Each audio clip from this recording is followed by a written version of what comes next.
तकरीबन 2 साल कंप्लीट होने वाले हैं और 1 ही महीने उसके बाद ये ग्रेजुएट हो जाएँगे। तो इन्होंने इन 2 साल की टाइम पीरियड में कितना अर्न किया? तो मेहदी भाई रफ़ली कोई ऐसा एस्टिमेट बता दें कि जो स्टूडेंट्स देख रहे हैं देखिए वो थोड़े मोटिवेट हो जाएँ। देखिए मेहदी भाई जो है वो कह रहे हैं कि मैं यहाँ रशिया में स्टे नहीं करूँगा। इन्होंने आरवीपीओ भी नहीं लिया और कह रहे हैं कि मुझे इनकी परमानेंट रेज़िडेंसी वो भी नहीं चाहिए।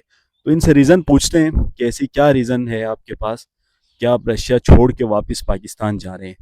अच्छा मेहदी भाई, तो आप मुझे रेड डिप्लोमा का और ब्लू जो डिप्लोमा होता है, इसका थोड़ा बता दें जो व्यूअर्स देख रहे हैं उनको, और रेड डिप्लोमा का क्राइटेरिया क्या हो सकता है? हाँ, बेसिकली जो रेड डिप्लोमा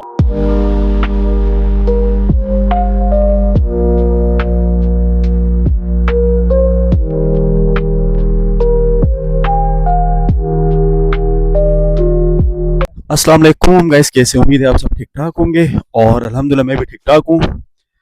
तो आज की जो वीडियो है, जैसे वैसे तो आपको थंबनेल से आइडिया हो गया होगा, बाकी मेरे साथ मेहदी भाई हैं। अगर सबसे पहले मेहदी भाई आप अपना तारुफ करवा दें थोड़ा। हाँ, मेरा नाम सजाद मेहदी है और मैं पाकिस्तान में से कराची से बिलॉन्ग करता हूँ। और मैं यहाँ पे एमगसू यूनिवर्सिटी में होता हूँ और यहाँ पे एनवायरनमेंटल इंजीनियरिंग में एमएस कर रहा हूँ। अच्छा, तो मेहदी भाई और मेरा लास्ट सेमेस्टर है, हमारे बहुत जल्द थीसिस होंगे, उसके बाद हम ग्रेजुएट हो जाएंगे मास्टर से। तो मैंने तो आप लोगों को पता है आरवीपीओ वगैरह ले लिया हुआ है, लेकिन मेहदी भाई ने आरवीपीओ नहीं लिया यहाँ का। इवन दो मेहदी भाई जो है वो रेड डिप्लोमा इंशाल्लाह इनको मिलेगा। और रेड डिप्लोमा का यहाँ मैं आपको फ़ायदा बता दूँ, सबसे जो जो स्टूडेंट्स यहाँ के अच्छे ग्रेड्स लेते हैं उनको रेड डिप्लोमा मिलता है। तो रेड डिप्लोमे का फ़ायदा ये होता है कि आपको विद इन 2 मंथ्स के अंदर आपको रशिया की रेजिडेंसी मिल जाती है। तो मेहदी भाई अल्हम्दुलिल्लाह और इंशाल्लाह रेड डिप्लोमा लेंगे, अभी इनकी थीसिस रहते हैं। तो वीडियो बनाने का मकसद ये है कि मेहदी भाई जो है वो कह रहे हैं कि मैं यहाँ रशिया में स्टे नहीं करूँगा। इन्होंने आरवीपीओ भी नहीं लिया और कह रहे हैं कि मुझे इनकी परमानेंट रेजिडेंसी वो भी नहीं चाहिए। तो इनसे रीज़न पूछते हैं कि ऐसी क्या रीज़न है आपके पास कि आप रशिया छोड़ के वापस पाकिस्तान जा रहे हैं? ठीक है। तो जी मेहदी भाई, सबसे पहले आप बता दें कि आपके पास ऐसा कौन सा रीज़न है? देखिए, रीज़न्स हर किसी के डिफरेंट होते हैं और ये केस टू केस वेरी करते हैं ना। जी फॉर जी। एग्जांपल अब मेरे केस में अगर मैं बात करूँ तो सबसे पहले आपने चीज़ देखनी होती है कि आपका अपना ऑब्जेक्टिव क्या है लाइफ में। ठीक है? तो जैसे कि मेरा अल्टीमेट ऑब्जेक्टिव ये है कि मैं सोचता हूँ कि मुझे अपने शहर, अपनी सिटी, अपना टाउन, जैसे कि जो मेरे केस में कराची है, उसको इम्प्रूव करना मतलब मेहदी भाई आप, है। वो जो हम बचपन में सुनते थे कि बड़े होके मैं कौम की खिदमत करूँगा, आप नहीं, पूरी मतलब रियल में जा ले रहे पूरी उस बात को, आप पूरी सच्ची पूरी ले रहे हो? कौम पूरी कौम का ठेका नहीं लिया, नहीं मतलब, एटलीस्ट कराची हाँ का। सही है, चल तो अच्छी हम बात है। मतलब आपकी जितनी कैपेसिटी होती है, उस कैपेसिटी में रहते हुए आप काम करें। तो हम्म। मैं समझता हूँ कि कराची को एटलीस्ट मैं इम्प्रूव कर सकता हूँ और उसमें मैं अपना कंट्रीब्यूशन डाल सकता हूँ। तो ये मेरा अल्टीमेट ऑब्जेक्टिव है। तो हम्म। मैं उस ऑब्जेक्टिव के तहत यही सोच के आया था कि यहाँ पे एनवायरमेंटल इंजीनियरिंग में डिग्री करूँगा, क्योंकि कराची के अंदर बहुत सारे मसाइल हैं जो कि एनवायरमेंटल इंजीनियरिंग से रिलेटेड है। फॉर एग्जांपल वहाँ पे आपको सीवरेज के मसाइल मिल जाएँगे, आपको वहाँ पे पानी के मसाइल मिल जाएँगे। बिल्कुल। सो ये तमाम चीज़ें मैंने सीख ली हैं यहाँ पे। तो मेरा एक भाई अल्टीमेट मेहदी भाई जो है वो बहुत ही, अल्लाह जाने ये ऑनेस्ट आंसर दे रहे हैं या नहीं। बाकी अगर इनकी नीयत यही है कि ये वापस जाके पाकिस्तान के लिए सर्व करना चाह रहे हैं, तो बहुत अच्छी बात है। देखिए हालांकि यहाँ पे इनका, बाकी मैं इनसे पूछता हूँ कि यहाँ इनको क्या अपॉर्चुनिटीज़ मिलेंगी आगे, क्योंकि इनके पास रेड डिप्लोमा है। तो आप अगर ये यहाँ रहते हैं तो इनको क्या फ़ायदे हैं? अगर ये सारे फ़ायदे छोड़ के कराची सिर्फ इसी नीयत से जा रहे हैं कि मैं कराची में जाके जो जो कुछ इन्होंने यहाँ सीखा है वो वहाँ जाके इम्प्लीमेंट करेंगे, तो ये बहुत अच्छी बात है। बाकी मेहदी भाई लैंग्वेज के हवाले से मैं इनसे पूछता हूँ, क्योंकि मेहदी भाई भी डायरेक्ट इंग्लिश डॉट प्रोग्राम में आए थे मेरी तरह, तो लैंग्वेज इनको भी नहीं आती है। तो मेहदी भाई, अगर आप, फॉर एग्जांपल मैं आपसे ये पूछ रहा हूँ कि अगर आप नहीं जाते कराची, यहाँ रहते हैं, तो आप क्या करते हैं? हाँ, अगर मैं यहाँ रुकता तो मैं सबसे पहले पीएचडी प्रोग्राम में कोशिश करता कि एनरोल हो जाता और यहाँ पे 1 साल लैंग्वेज सीखता। ठीक हम्म। है? अच्छा, एक और जो चीज़ जो मुनफ़रिद चीज़ है जो कि लैंग्वेज सीखते वक़्त होती है, फॉर एग्ज़ाम्पल अगर आप बहुत शुरू में यहाँ पे आए हैं और आपने पहले साल ही यहाँ पे लैंग्वेज का कोर्स लिया है, तो एक बड़ा मुश्किल हो जाता है आपके लिए लैंग्वेज सीखना। बट आपने 2 से 3 साल यहाँ पे गुज़ार लिए हैं और उसके बाद अगर आप प्रॉपर एक लैंग्वेज का कोर्स करते हैं, तो बहुत ज़्यादा चांसेस होते हैं कि आप एक अच्छी लैंग्वेज सीख सकते हैं। ठीक है? तो मैं समझता हूँ कि अगर मैं यहाँ पे रुकता तो मैं सबसे पहले यहाँ पे लैंग्वेज सीखने की कोशिश करता और अपने लैंग्वेज को इम्प्रूव करता यहाँ पे। हाँ, चलिए मेहदी भाई, अच्छा आप मेहदी भाई आप मुझे ये बता दें कि प्रिपरेटरी ईयर हमने क्योंकि लिया नहीं, डायरेक्ट हम इंग्लिश डॉट प्रोग्राम में आए, तो आप क्या समझते हैं प्रिपरेटरी ईयर जो नए स्टूडेंट हैं उनको लेना चाहिए या नहीं लेना चाहिए? वैसे तो मैं अपना हमेशा हर वीडियो में यही कहता हूँ कि अगर आप लॉन्ग टर्म के लिए आना चाह रहे हैं, तो लाज़मी लें। तो आप क्या कहेंगे? मैं भी बिल्कुल यही कहूँगा कि आप जब भी किसी कंट्री जाते हैं, तो सबसे इम्पोर्टेंट चीज़ होती है कम्युनिकेशन। अगर आपको कम्युनिकेशन नहीं आती, तो आपके लिए जो अपॉर्च्युनिटीज़ होती हैं, वो एक तरीके से वन फोर्थ हो जाती हैं। हाँ, बिल्कुल ठीक ऐसा है? है। अगर आप यहाँ पे अपॉर्च्युनिटीज़ अवेल करना चाहते हैं ज़्यादा से ज़्यादा, तो सबसे पहले आपने जिस चीज़ की कमर तोड़नी पड़ेगी, वो है लैंग्वेज। आपने अपने हुँ, लैंग्वेज बैरियर्स को रिमूव करना पड़ेगा, और जैसे ही आप लैंग्वेज बैरियर्स रिमूव करेंगे, आप इस सोसाइटी में जो इसके पर्क्स हैं, वो आप हासिल करना शुरू कर देंगे। ये आपको उस वक़्त रियलाइज़ होने लग जाएगा। तो हुँ, मैं आपको ज़रूर रिकमेंड करूँगा कि आप लोग जब भी आएँ, अपना प्रिपरेटरी ईयर ज़रूर लें यहाँ पे आके। हाँ।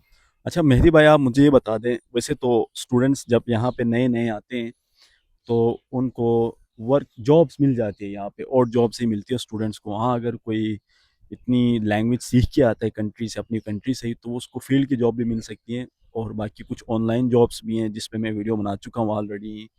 लेकिन जब आप 2 साल में और जॉब्स करके कुछ पैसे बनाते हैं, तो उसके बाद आपके पास डिग्री भी होती है, फिर आप बिज़नेस भी कर सकते हैं रशिया के अंदर। तो मेहदी भाई आप मुझे ये बता दें, रशिया यानी स्पेशली मॉस्को बिज़नेस के हवाले से कैसा है? अगर कोई बंदा यहाँ से ग्रेजुएशन करता है और उसके बाद यहाँ रह के कोई बिज़नेस छोटा-सा सेटअप वगैरह खोलना चाहे, तो हालाँकि उसको लैंग्वेज भी नहीं आती है, तो ये ईज़ी है या वर्थ इट है क्या ये डिसीज़न?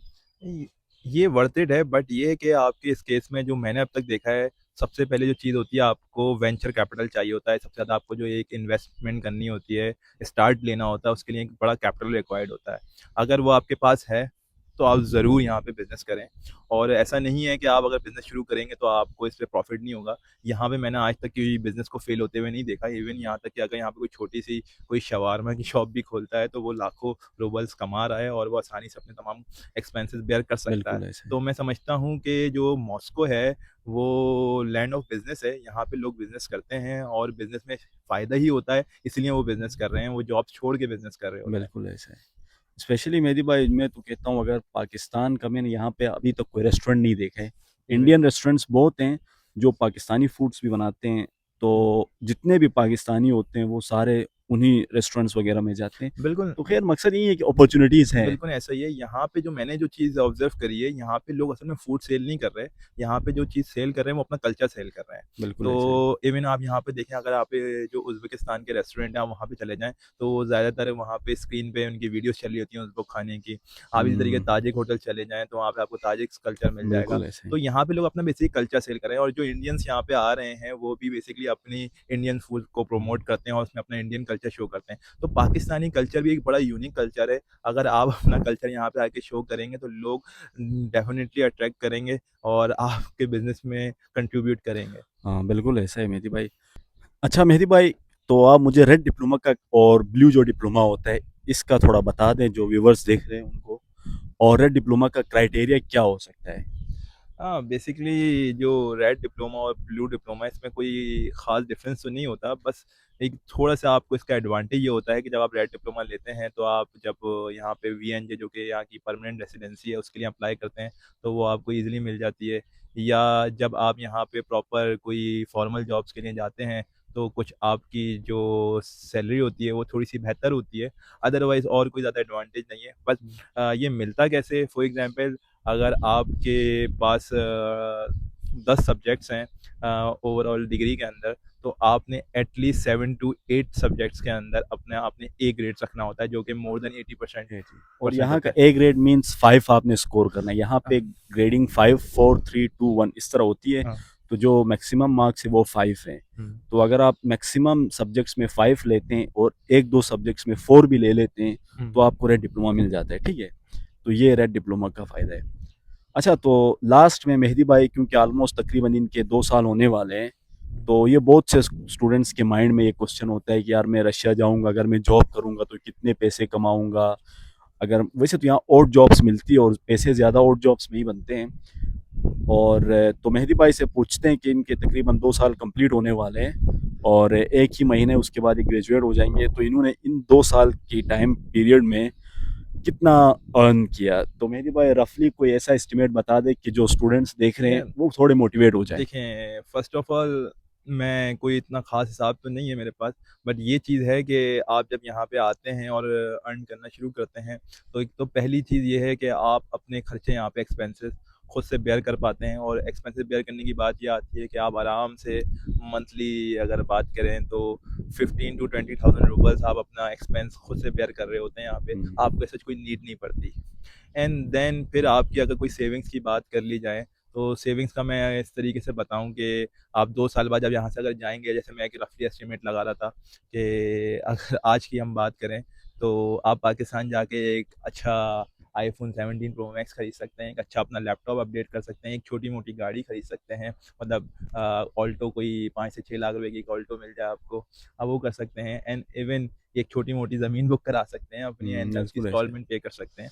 सो ये तमाम चीज़ें आप कर सकते हैं। और इवन आपके पास जो छोटा मोटा अमाउंट बच जाएगा तो आप एक उसके अंदर श्रीलंका जैसी कंट्री का ट्रिप भी कर सकते हैं। बिल्कुल ऐसे। तो ये एक मेरा एस्टिमेट है, अदरवाइज मगर ये केस टू केस वेरी करता है कि किसी ने कोई काम कम किया होता है, किसी ने ज़्यादा किया होता है। अगर मैं अपनी बात करूँ तो मैंने ना तो कोई काम ज़्यादा किया है ना कम किया है, बट ये कहूँगा कि अगर फॉर एग्जांपल मैंने 24 महीने यहाँ पे गुजारे तो हुँ। 24 महीने से मैंने 15 महीने काम किए होंगे। तो इस हाँ, तरीके बिल्कुल का ऐसा है। मेरा बाकी एस्टिमेट है।